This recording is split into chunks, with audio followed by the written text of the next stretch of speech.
It's a networking virtual vision board workshop that is being offered every first Sunday of the month. The next one is actually this Sunday, September 1st at 5 p.m. This is a goal-setting vision board workshop and online networking event. Just think, we're almost 9 months into 2019, and it's not too late to level up and get focused. During this workshop, you will learn a proven framework to help you tap into your true desires and dreams. Use those desires to set intentional goals and then outline an achievable plan. You will break all traditional goal-setting philosophies during this intro workshop. You will also receive worksheets that will make completing your vision board effortless. Register today to enjoy an amazing atmosphere with great vibration, laughter, fun while you write your vision with power and purpose. To register and to find more details, please visit www.empoweronpurpose.com or Empower on Purpose Events Bright page.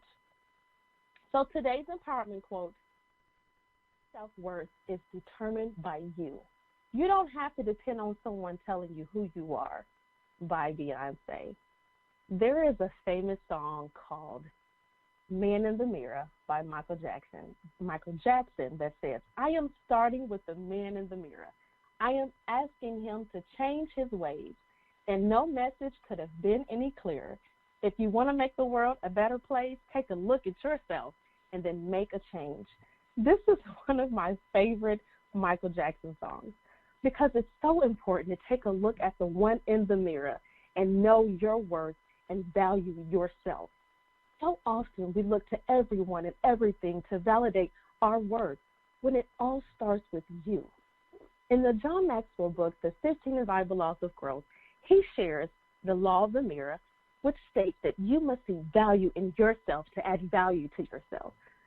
So if you don't think you are worth it, you're never going to keep growing and trying to improve. A lot of us struggle with self-esteem and seeing our self-worth, so I want to share 10 quick suggestions that Maxwell gives for improving our self-image and how we can continue to work on personal growth. 1, guard your self-talk. 2, stop comparing yourself to others.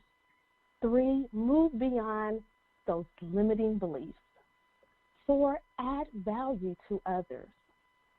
5, do the right thing, even if it's the hard thing.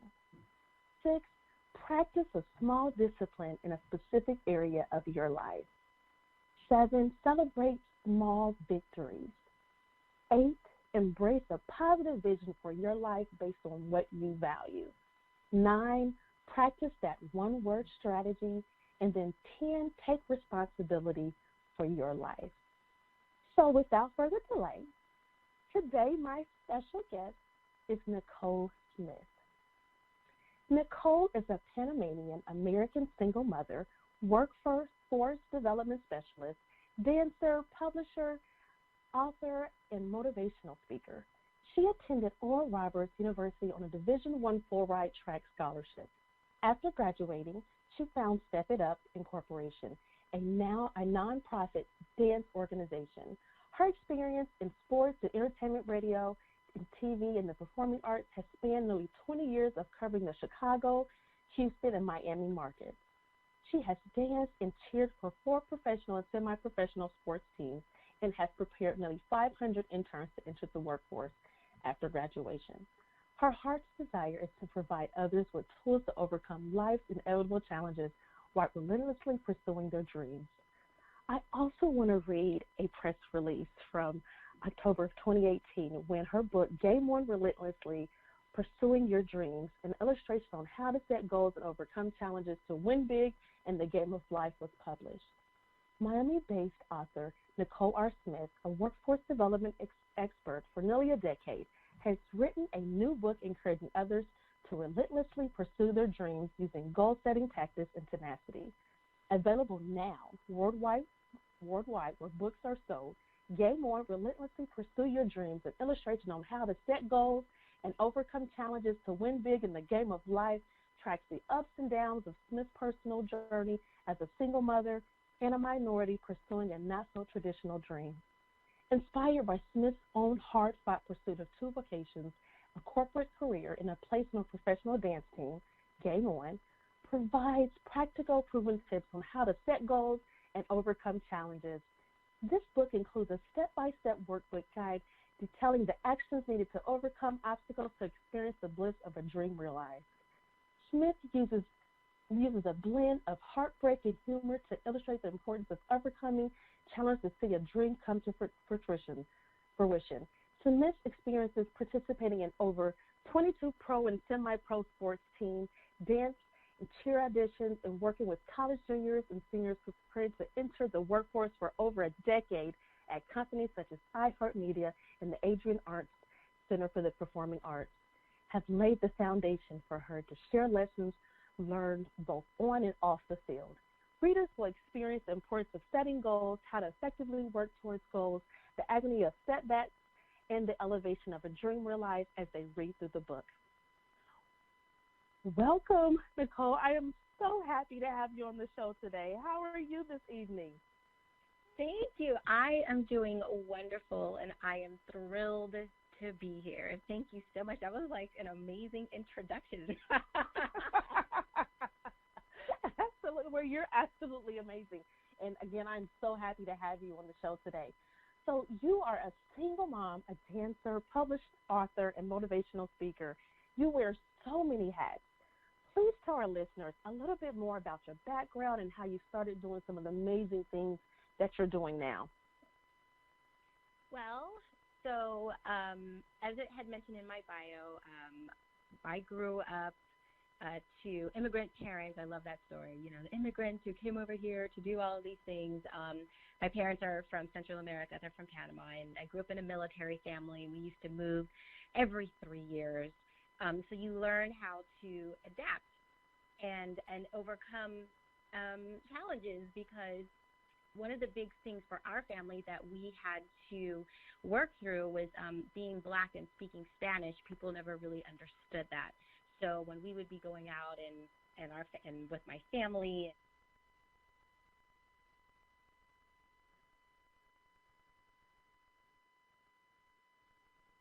and we're like, no, we're not Mexican. So just, you know, really having to overcome those preconceived ideas about who we should be based on what we look like. And so just growing up and going through things, and I ended up, I was married, but I ended up getting a divorce right after my daughter was born. So I was pretty much a single mother since I was 22, something like that. And I just, you know, I wanted to be happy. I wanted to fulfill something in my life, and I just knew that dancing more than anything makes me happy. I tell people they've never seen me happiest unless I'm either like performing or I'm on the dance floor, because I'm also an avid salsa dancer. So those are the two times when, man, the smile on my face couldn't be any more genuine. It's like I'm smiling so hard my cheeks hurt. And so that's kind of how this all began, is because I was an athlete and I loved athletics and I loved to dance, and finding out that there was opportunities for you to dance at professional sports games. It was like, oh my gosh, it was marrying the two loves that I had. Mm-hmm. Nothing could be any better than that. So, you know, I just started auditioning for teams and just like, oh my gosh, this would be the dream, you know, to have the whole athletic side and the dance side, and just going after auditioning for teams. And that's kind of how this whole thing started. Absolutely. I think that's amazing. I will say that I know that, you know, you think as a young girl that, you know, when it comes down to having that dream for, you know, dancing on different teams, I think a lot of young girls have that dream. You know, they see, you know, the cheer and the dance, and they're like, oh, I would love to, you know, to be able to do that as well. So I would love it if you would, you know, kind of share a little bit more as far as, do you feel like, you know, with what you're doing now, that you're truly living in your life's purpose? And if so, you know, can you kind of expand on that a little bit more? Yeah, so I really do. at the end of the day, when I lay my head down, I am happy. I may not have millions of dollars. I may not have a lot of these other things, but I have peace of mind, and that is, there's no price tag on that. That is absolutely priceless.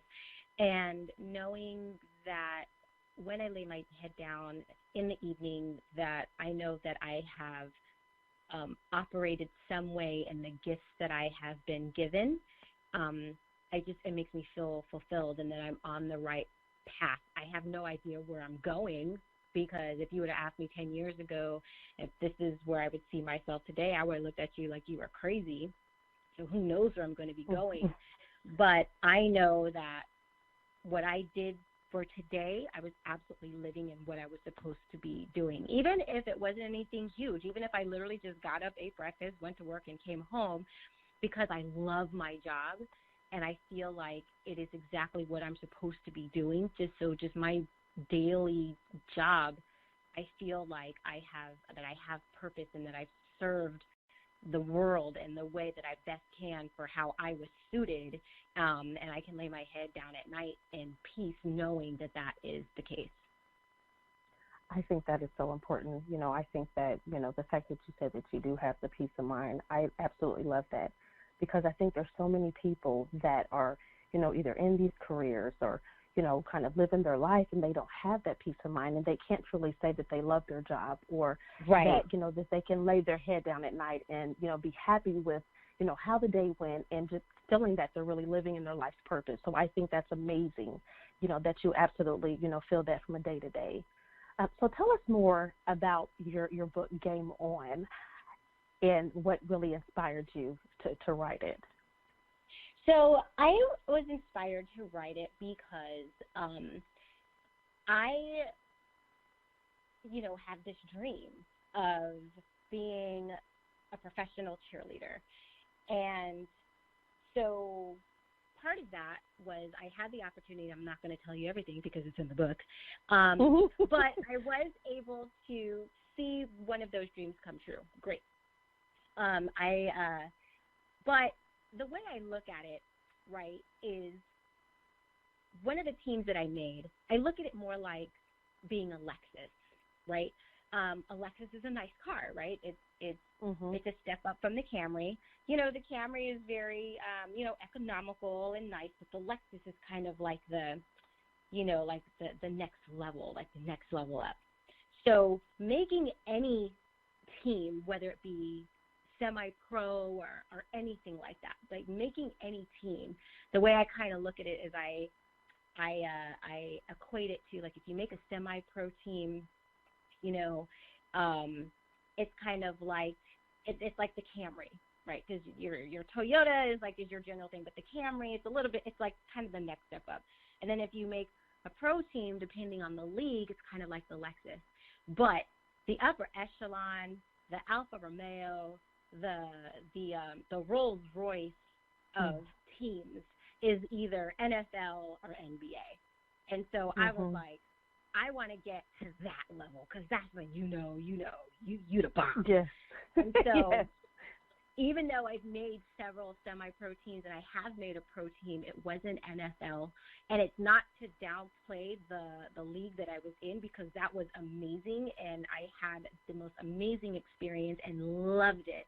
But a lot of times, like if I were to say what it was, people are like, they don't even know what it is. And so, but when, if you say NFL, everybody knows what it is. Even if, and it's funny because in other countries where football is really actually soccer because they play it with their foot, but you say NFL, they still know. They just know, that's the American game that we don't watch.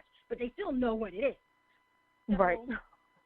So my goal was I want to do NFL. So in my pursuit of trying to get to the upper echelon of being on an NFL team, I've been rejected quite a few times. I think it's 22 or 23 to be exact. I've lost count. It's happened so much. It's at the point to where it's if I'm not rejected, I'm more surprised than if I am. And along the way, I've had friends that I started with, or just other, people that I've started with who have kind of dropped out. And they're just maybe after the third or fourth time, they're just like, this just isn't for me. I don't want to do it anymore. And I was like, but we were all so passionate about it, and we all want to do this. Like, what are you talking about? It's NFL. Like, of course we want to do this. And it just got to the point where I was the only one that kept returning. And so part of that was like I wanted to really inspire people, especially girls who are in particular in this field. Like, don't give up. This is your dream. At the end of the day, it's going to affect you. It's not going to affect the people who are rejecting you. They're going on with their lives, eating their dinner and having a good old time. You're the one that's at home moping, kicking the cat, yelling at your man, acting a fool because you got cut. But they ain't thinking about you. And so when you give up and you're moping around, it's affecting you. And so I would like tell people like, hey, well, maybe this particular team, maybe you're just not the right fit for this particular team, but that doesn't mean that you're not a right fit for the NFL. So if you have the opportunity, try out in different states. There's been many girls who have come, you know, they might go to like a team, like say they try out for Kansas City Chiefs and they don't make it, but then they go down to the Dolphins and then they do, and vice versa. So if you get rejected from that team, but it's still something that you want, go to the next closest team. Move if you have the ability to do so. Move or try NBA and not necessarily NFL. There's many girls who I've seen who tried out to be NFL cheerleaders and then didn't make it and ended up being NBA dancers. So it's like, if this is what you want to do not give up. And how many times are you going to go after it? Are you going to quit after the first time, the second time, the third, the fifth, the seventh, the 16th, the 18th? How bad do you want it? If this is what drives you and makes you happy and it's who you are, then you keep going until you find your place.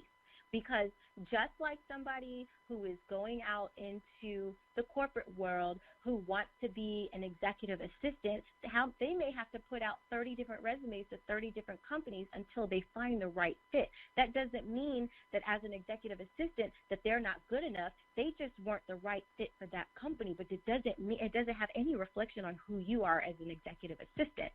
So it's like you got to change your mindset with that. So I ended up writing the book really to inspire people, not just necessarily cheerleaders, because it's whatever your goal is. Maybe your goal is to get $4,000 in the bank account. Maybe your goal is to buy a house. Maybe your goal is to get a new job. Maybe your goal is to, you know, have your kids' college fund paid for before they graduate from high school. Whatever the goal is, there's going to be challenges. That is absolutely inevitable. But it's not about are there going to be challenges. It's how are you going to bounce back from it? How are you going to adjust? How are you going to do what you need to do to stay resilient, to keep going after it until you see it come to pass? So that was really the whole reason why I wrote the book, to just inspire people to keep keeping on. I think that's well. I think that. Sorry, I get passionate about it. Yes, and I love it. I love it because, of course, it's a passion of mine as well. So you mentioned that you basically had that dream, and you set those goals, and to accomplish those dreams, and you got rejected several times, but that didn't stop you. That just kept you pushing forward and kept you driving towards finding your place. So I think that's amazing. Could you share some, maybe some specific tips with some of our listeners on how they could truly set those goals and overcome, those challenges? So I would say the two biggest things that I would suggest, number one, is make sure that the goal is attainable. I know they say that, you can do anything that you put your mind to. Well, for the most part, like you can't jump off a cliff and fly unless you have some type of apparatus that you're going to create to help you fly off of it. So, but make it attainable. And when I say that, because a lot of people, especially like when I'm working with clients, they'll set their goals so big and they'll write all this stuff down to the point where then they freak themselves out. And now they're paralyzed. They don't even want to start because they freak themselves out about how big the dream is. So what I tell people is break it down, and think of what you can do, one thing that you can do today that can get you one step closer to your dream. So, like, let's say if it's a year from now, this is the goal that you have, then don't think so much you have to get all of that done within the year. I heard a gentleman by the name of Cena, and he would say, don't try to boil the ocean. Just start with what is one thing that you can do today. So if you want to save $4,000, right, think about, okay, even if it's $1 a day for 4,000 days, in 4,000 days you will have your $4,000. But it's about how you look at it. It's about breaking it down to where it's manageable and it doesn't get so overwhelming that you end up quitting, because that's a lot of times what happens is it's like, oh, yes, I'm going to do this. I mean, that's why we all know it. You even said this, we're 9 months into the year. It's not too late to start. How many people start stuff on January 1st? Ooh, I'm going to do this. I'm going to do this. By the time it's like the 15th or, you know, it's it. What happened? Oh, because they're like, I want to lose 100 pounds in a month. And then what happens? You get sidetracked. You get and discouraged. So the other thing about that, besides breaking it down into the tiniest microscopic pieces that, you know, get down to the atom of the goal and see how you can apply one thing every day, find somebody to hold you accountable, because accountability is key. And this isn't somebody that's going to beat you over the head and be like, you're not doing this and you're not doing that, or trying to tear you down, but it's somebody who's going to be there for you through the entire process, who can encourage you, especially on those days when you get frustrated and when it gets hard and those challenges get big and bold, and it's like, how are you going to get over it? And the days that you want to quit, because let's be truth and let's just tell the truth, you're going to want to quit, because that's just how it is. But it's not about, and that's normal, right? Everybody's going to at one point, they're going to want to quit. But it's not a matter if you want to quit, it's do you quit? And even if you do quit, start back up. You know, so, but who is that person that's in your corner that's going to be like, okay, you had a rough day, or maybe you had a rough week, just take this week off and we're going to get back on the horse. And how and I try to teach people of how to choose their accountability partner, because that's so important. Because, you know, Peaches and Pookie ain't always necessarily the best opportunity, because you having a bad day and they're like, girl, please, well, that's all right, let's go out, we're going to go drink anyway, because we knew you weren't going to do it, but we just didn't want to tell you. No, you need somebody that's going to be like, you know what, that's all right, you had a rough day, you know, take the week off, take the day off, but we're going to get back on it. And you want it to be somebody who they are also regularly accomplishing goals and seeing small goals come to pass, because you can't have somebody encourage you and talk you through the hard times who they themselves are always quitting. It's not going to work that way. But the two things that I would say are break the goal down, and who is your accountability partner? Who is standing with you in the ring? Who is that person? I always think about it like in a boxing ring. When the boxer's in there, and a lot of times like they're getting the crap beat out of them, and the whistle blows in between rounds, and they go and sit in the chair, and you see their coaches come out, they're wiping their face and doing all this kind of stuff, and the coach is like, yeah, you got this, you did this, you know, you put into practice, you know, these are the jabs, I've been watching him, this is this, da-da-da-da-da, and it's pep talk, and then the bell rings and they go back out. They don't have somebody in the corner talking about, you know, you get your butt beat out there, and you sure you just don't want to quit right now, because, you know, we don't need this title anyway. That's not happening. Exactly. Even if they're getting the crap beat out of them, they're still like, okay, if you're going down, at least get as many hits on before you, I mean, they're in their corner when you are getting when life is beating the crap out of you, and you have to go down and sit and take a break.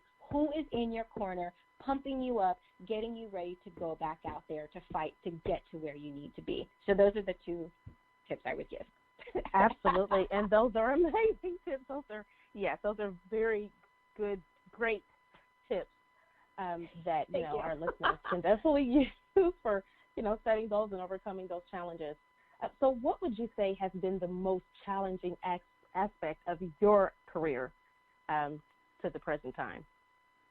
So for me, the most challenging thing has been managing conflict.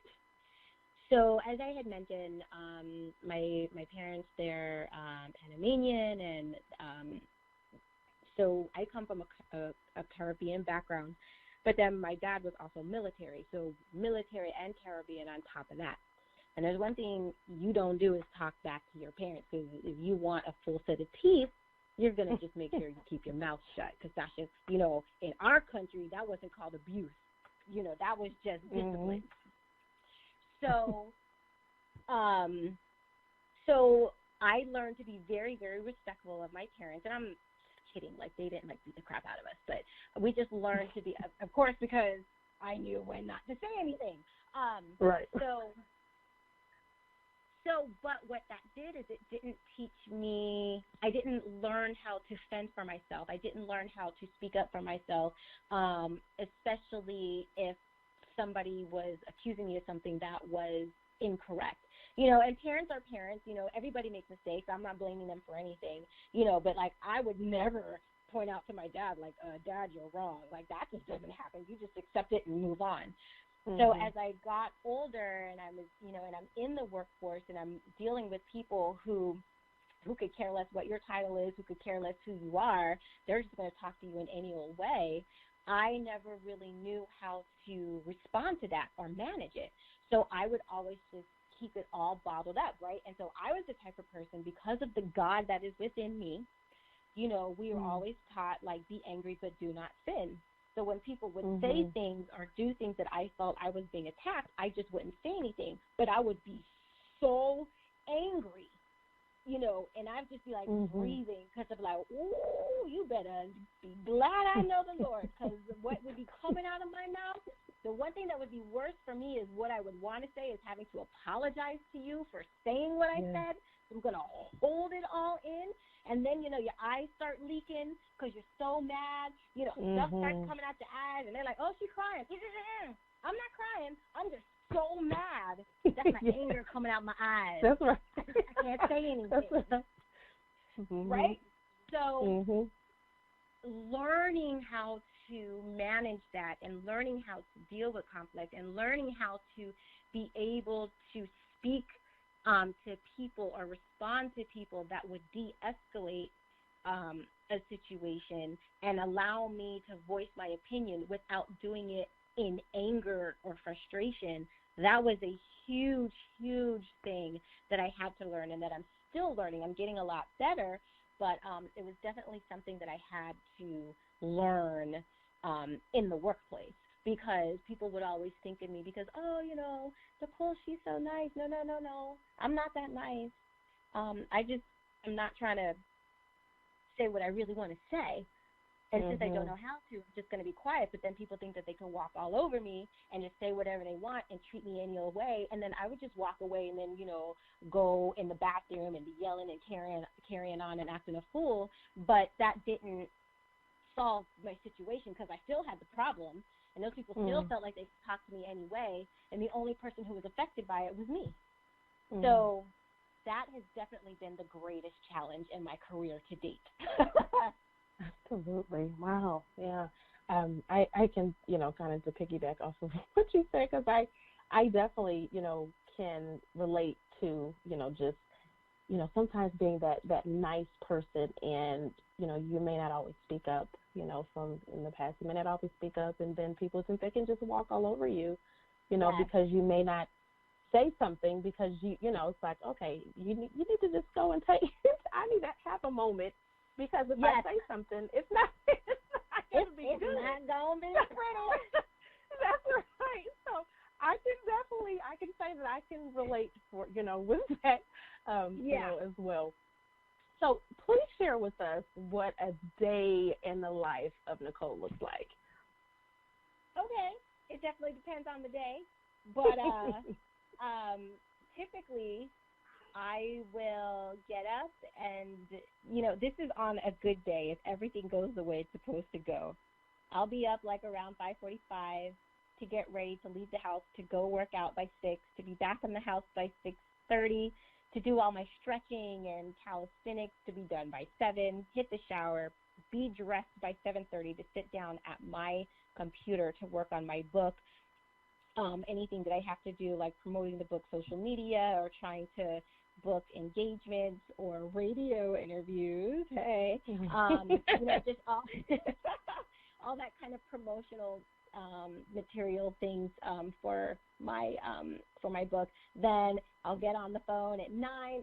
Get on the road at 9. I might have a coaching call on the way into work, hands-free, of course. And then I get to work. I work my 10 to 6, sometimes 10 to 7 job. Then I get off, and on the way back, I might have another coaching call, come back. I should, and I'm supposed to eat, and then probably work on my book a little bit more, and then go to bed. So that's kind of how that goes. And that's so busy. It sounds like there's so much happening in your, day-to-day. It is. And what I've really had to do, though, was learn how to manage and there's many days, and like I said, that's an ideal day, but there's many days that I have to cut out 1 or 2 because what was happening is I was working so hard. I was getting up in the morning, and then I would get up at like 5:45, but I'd be going to bed at 2 o'clock, and I was doing this like day in, day out. And then on top of it, as I wasn't eating, because when I get really focused and when I'm super into it, I'm not thinking about food. It'll be like I'll look up and 8 hours later when I'm done with whatever the task is, I'm like, oh, now I'm hungry. But it's like, oh, dang, I haven't eaten all day. So the problem with that was that I ended up working myself into a fury, and I ended up it caused health challenges to my digestive system. I messed up my digestive system because of the high stress, and I wasn't eating. So then it got to the point where I couldn't eat.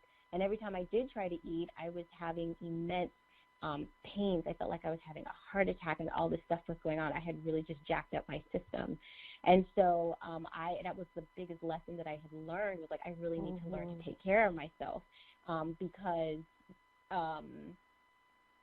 all of this, at the end of the day, if you don't have your health, none of it matters. So as much as I was pushing and grinding, and, I would hear people say, oh, rise and grind, and you got to get you da-da-da-da-da-da. And I'm like, okay, well, I did grind, and I ground myself into a situation where I wasn't healthy anymore. So I had to take stock in myself. And so now there's days where I'm like, okay, well, if I have to skip the workout today, okay, the workout's got to go. Or if I skip working on the book today, okay, that's got to go. And just realize that even though I am pursuing and I'm pushing, I also have to take care of myself first and foremost, because if you don't take care of yourself, none of it matters. It doesn't matter how many things you get booked. You could be booked on Oprah, but if you're in the hospital and can't make it, what good is that? That's right. That's so important. It's so important to have good self-care. I think that, I am bigger spiritual, so I definitely think that God has a way of, telling us we need to slow down. Exactly. So, he's like, hey, hello. Yeah. Well, he definitely got my attention, for sure. Absolutely. So you mentioned, that you, of course, are coaching clients. If you could share, with the listeners, what type of clients do you typically work with? So I like to work with people who are really serious about making a change in their life. I specialize in working with single mothers because I am one, and there's just a whole nother level of challenges that come along with that.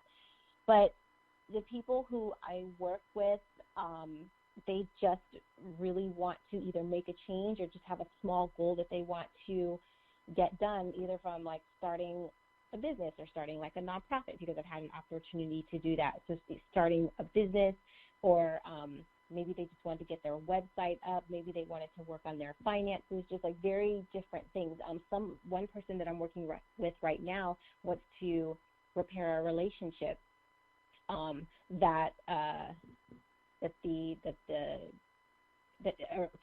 they want to repair a relationship that needs to be repaired. And so just working through the steps of how we go about doing that. So I'm just looking for people who are really ready for change. I don't like people who give me lip service, because I'm not about that. I don't have that kind of time. You don't have that kind of time. Our time is precious. And once it's gone, it's gone. So if you want somebody that's going to, like, just coddle you and rub you on the back and, like, hey, you need to get somebody else because that's not me. I want to be with people who really want to be pushed, who really want to make a change, and who really want results. I'm very direct. I'm not mean, but sometimes the truth hurts.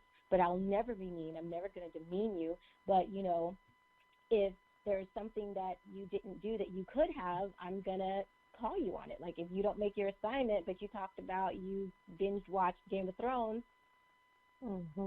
I'll be like, well, which one was more important? Was it more important to support their dreams, or was it more important for you to go after yours? The choice is yours. So I'm just kind of there to be that tough love type person. And I'm, like I said, I am not a mean person. And we definitely work through these things, and I understand things happen. You know, life happens. So I get that.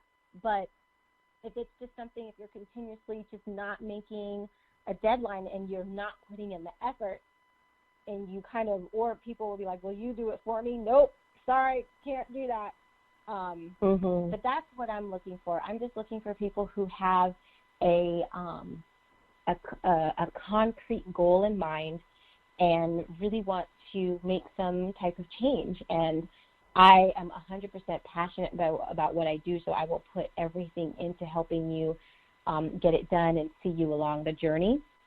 But those are the type of people who I'm looking for, people who really just, they've gotten to the point where they're tired of the same old. They're sick and tired of being sick and tired and really want to make a change, but just aren't really sure how or want to, but just need the support because they're not getting it from somewhere else. They just need the support of an accountability partner just to check in, or they need to figure out why is it that I can't, I keep setting this goal, but I can't seem to get it.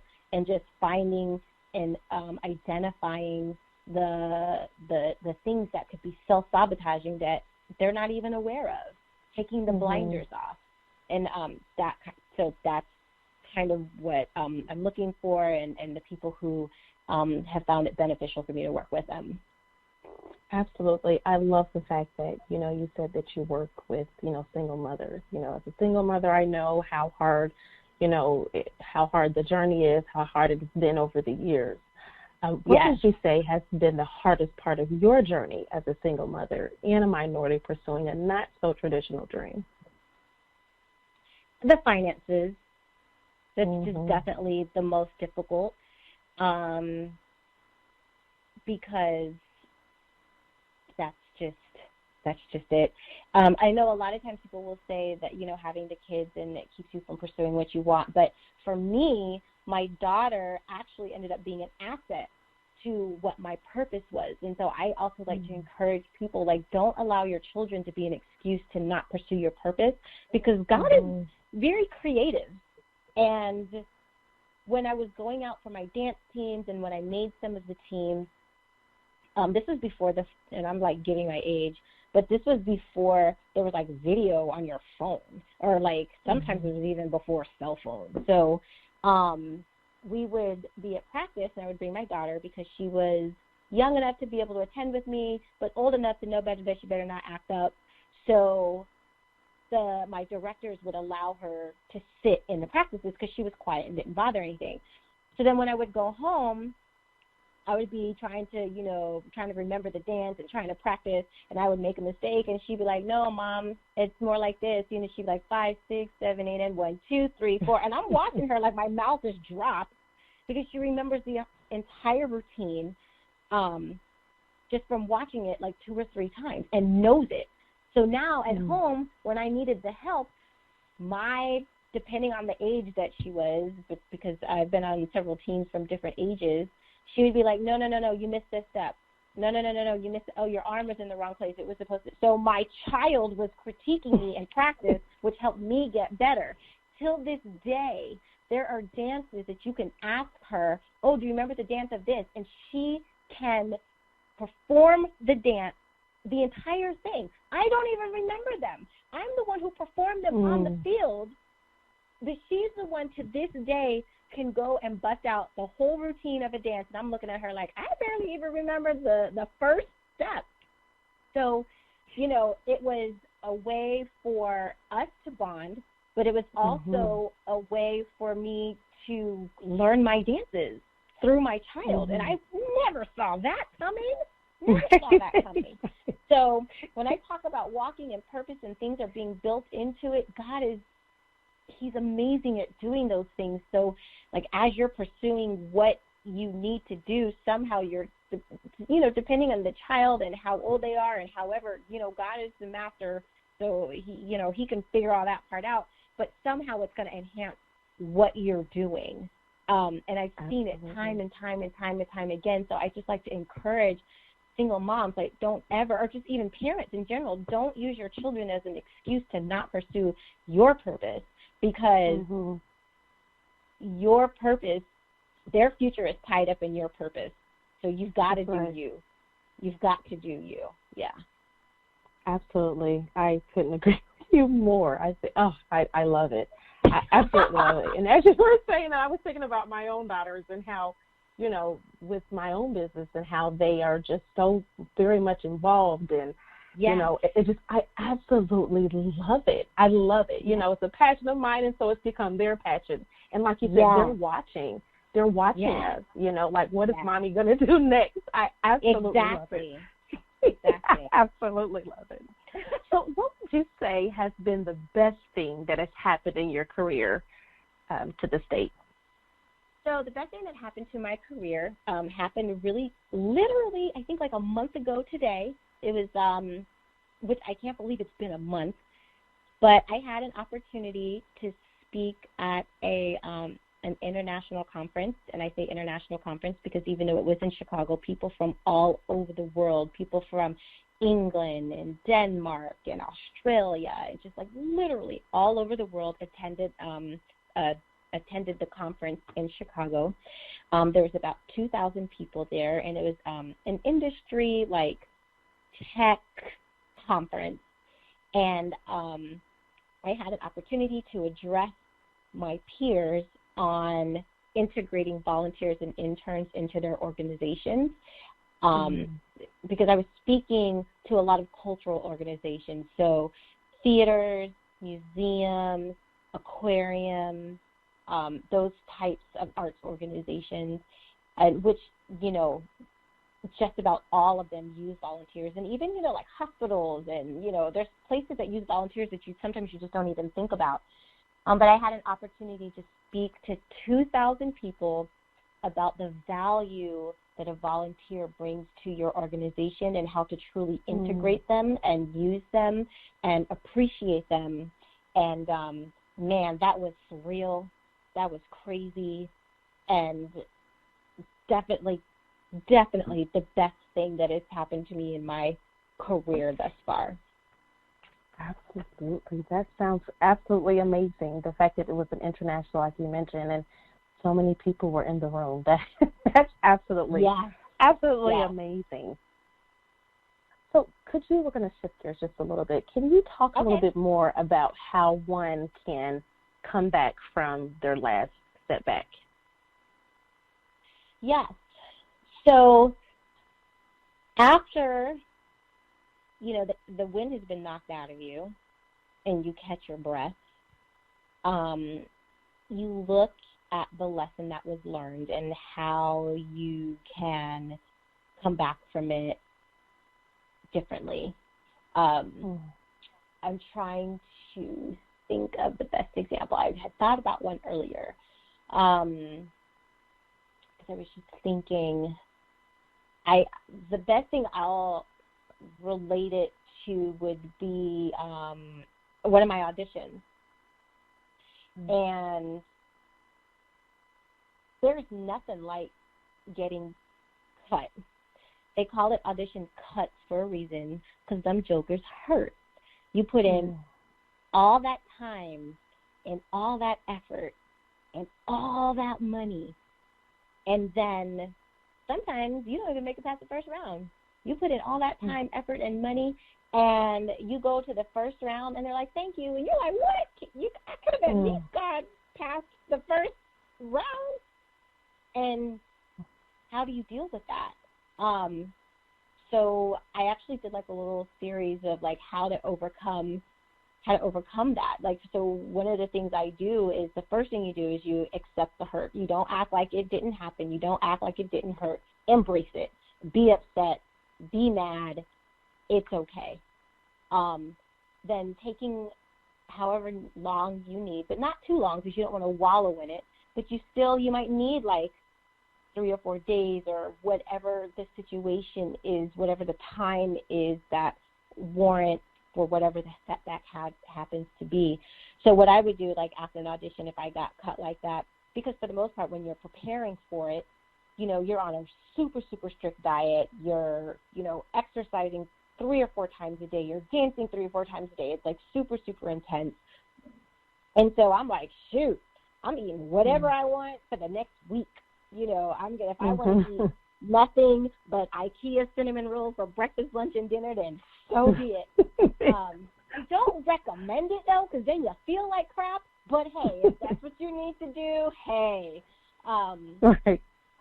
And then taking a look at, okay, what could I have done differently? Or getting feedback, asking feedback from it. What could I have done differently? Where did I miss the mark?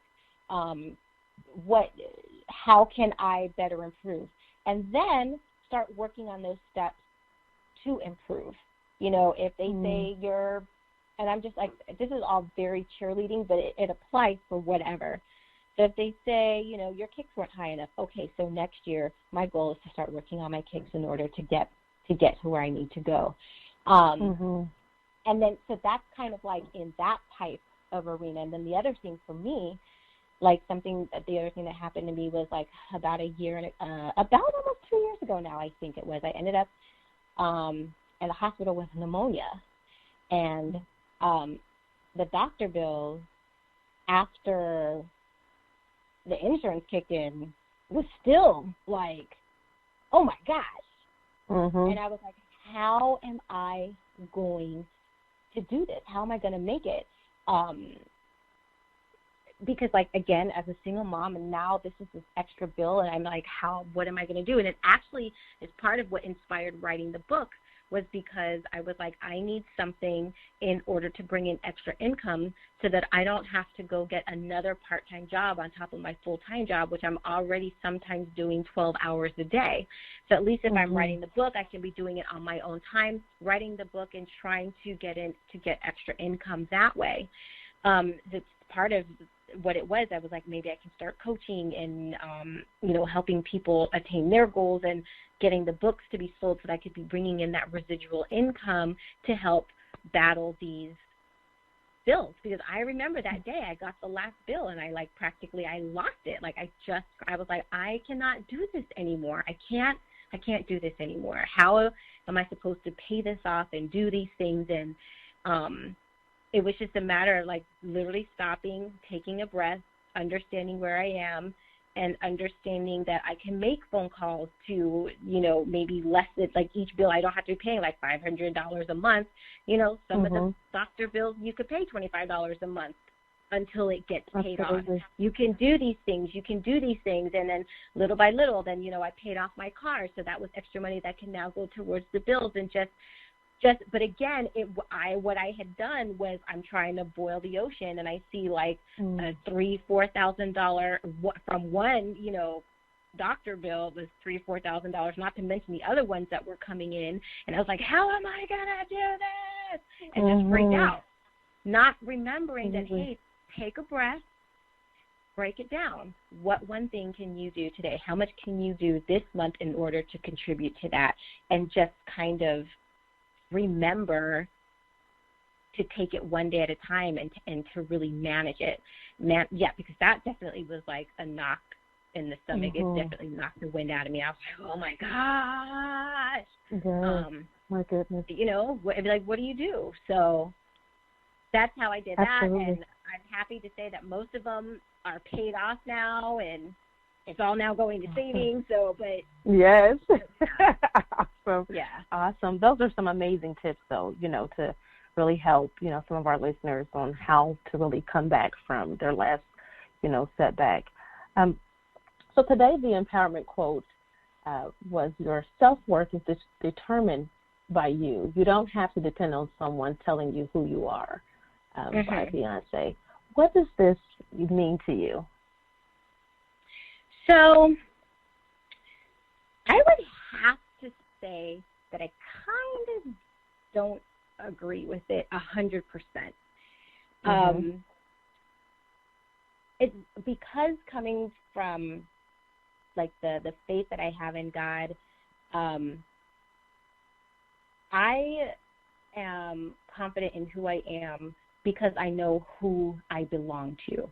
And it's that constant, because my Father told me I am beautiful, I am worthy, I am this, I am that. Because of that messaging that's gotten to me, that is what I rely on to walk out the door and say, I know who I am, regardless of what you say, because of what my Father told me. And on top of that, because on the days, because if I rely on who, like thinking of what it is that I am, and me determining it, on those days when I'm having bad days, I'm like, yeah. But it's those days where I'm like, when I feel like crap and I feel like, who am I? And, oh, my God, I am not beautiful. I am not this. I am not worthy. Why do people, and it gets past who I think I am. And I'm reminded by my Father who he has created me to be.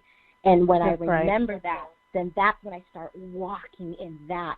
And that is how that's how I feel I can, that where my self-worth really, really comes from. I don't really believe that it's determined by me. I believe it was determined by my Father, and it's up to me to live that out and reinforce that and remind myself. Because if it was up to me, I'd be like, you know, every pretty person, especially down here in Miami, where everybody is, like, gorgeous. You know, I'm like, and it's like, I'm telling you, it's ridiculous. You people, I'm telling you. I used to think, you know, like people down here will get instant self-esteem issues when you walk around the people down in Miami, because everybody is beautiful here. I'm telling you, it's sickening. It's absolutely. You know. But thank God my Father tells me I'm beautiful too. That's right. So that's right. I'm like, okay. I love that. Yes. That's right. Absolutely. So, I absolutely love it. So even though I understand where she's coming from, I believe, yes, I believe it, but in terms of the source of where that comes from, it's not really about me. For me, it's come from what my Father has told me about myself, and that's what I remind myself when I move forward. That's right. And as, you know, he tells us we are designed for greatness. So I absolutely love that. Yes. You're created for greatness. Absolutely. So if you could share one piece of advice that you would give our listeners on how they can empower their own growth and success journey. I would say read. I would say read.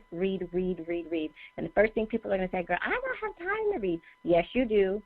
Everybody has the same amount of time in the day. It's how we choose to use it. And what I would like to say, especially to parents, regardless if you're a single parent or not, it is important that you make time for yourself. Because if you do not make time for yourself, you are not going to be able to be the best you. And if you're not your best you cannot give your family the best. It's not about being selfish. It's about taking care of yourself. It's self-care.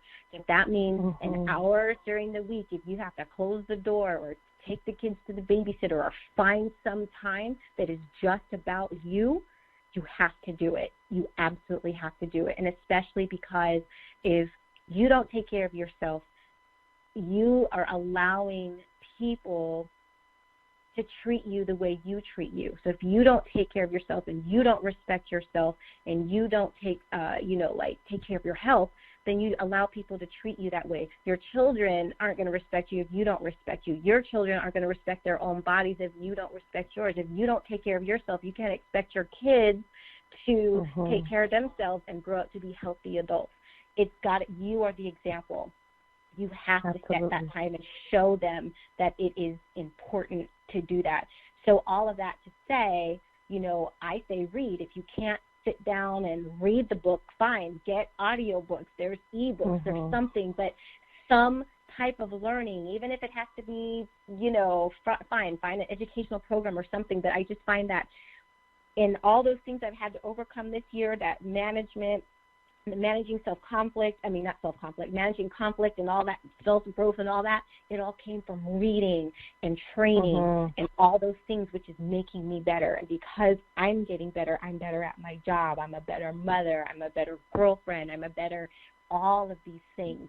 And, I just go back to that example on the airplane. What do they always say? If those things drop out of the ceiling, you have to put your mask on first before putting them on the kids. That's right. You can't. You have to take care of yourself before you help. Because imagine you're trying to put the oxygen mask on the kids and you can't breathe, and then That's you right. pass out, That's right. and then they don't get it. So you've got to right. supply yourself with oxygen, so to speak. You've got to supply yourself with the education. Read. And I promise you, it's not because I'm an author. It's because there is so much that you can get out of, or at least listen to podcasts that are going to read the book to you, or whatever it is. But just that is the stuff that is going to empower you. You're going to learn different perspectives. You're going to find things that maybe you didn't know that now you can apply. That's going to change your world, not only your world, but it's going to change the lives of your children. And building that in is the one thing that I absolutely say is an absolute must. Finding that time to read, or taking classes, or doing something that's going to make yourself better, and not allowing yourself to give into the excuse of you don't have time, because you do have time. It's a matter of how you choose to use it. I'm not saying it's easy to make it happen, but it is necessary. Absolutely. I totally agree. So please share with the listeners what's coming up on the horizon for you. So coming up on the horizon, there's really not much right now. Just really working through some things and just trying to make some new things happen.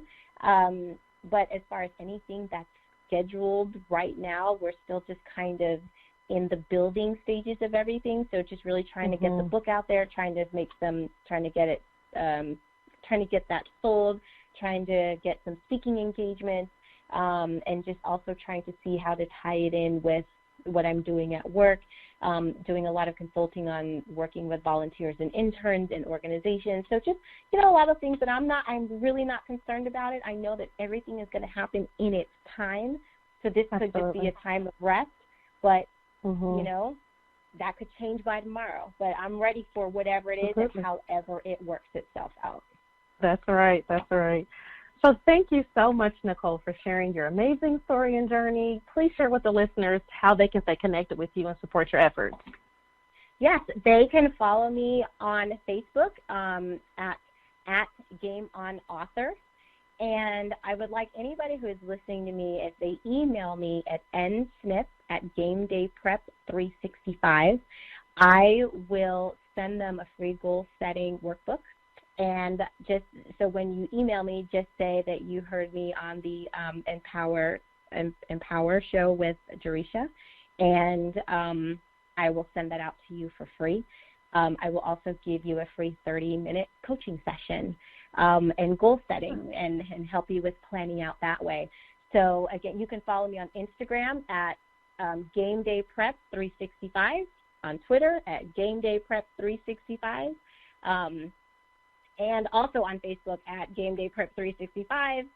You can email me, reach out, because I know it's kind of a lengthy email address, but I'll say it one more time. It's nsmith@GameDayPrep365. But, yeah, reach out to me. I'd love to hear from you. Awesome. Thank you so much. It has truly been an honor and a pleasure to have you as a guest on the show again. Thank you so much for taking time out of your busy schedule to give me the opportunity to interview you. I wish you much success and blessings as you continue on your journey. Thank you. It's been an absolute pleasure. Thank you. I'm sorry I got a little, wordy, but I get passionate. I totally understand. So, listeners, thank you so much for tuning in tonight's show with our special guest, Nicole Smith. Nicole shared her amazing story and journey to encourage, equip, and empower you for growth and success. And she also encouraged all of the listeners out there to read and make time for yourself to work on self-care. If you are interested in being a guest on the show, starting your own radio show or low-cost advertising highlighting your book, business, or event, please email envisionedb@empoweronpurpose.com. Please tune in next week where you will hear an amazing story and journey from another leader, influencer, and motivator. Until next time, be blessed. Jaresha speaks with leaders, influencers, and motivators who share their journeys in personal and professional